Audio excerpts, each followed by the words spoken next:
ეხლა უნდა მოგიყვეთ 4 ყველაზე უცნაური კანონის შესახებ, რის გამოც შეიძლება ტაილანდში დაგაპატიმრონ. პირველი, ეს არის საცვლის გარეშე გარეთ გასვლა, რაც ითვლება საზოგადოებრივ შეურაცხყოფად, მოკლედ.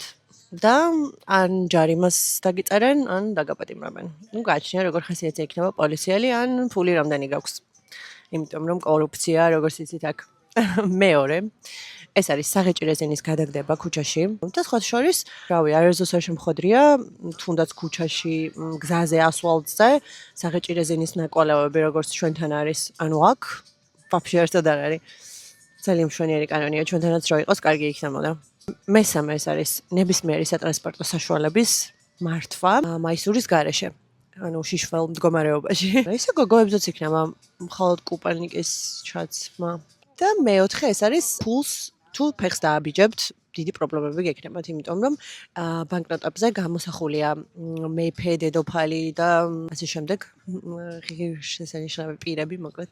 და თუ ფეხს დააბიჯებთ, you're in trouble. კიდე არის რაღაც უცნაურობები, მაგრამ მაგებს შემდეგ ვიდეოში ჩავწერ. და თუ გეგმავთ ტაილანდში ვიზიტს, ძალიან გთხოვთ ეს ყველაფერი გაითვალისწინეთ.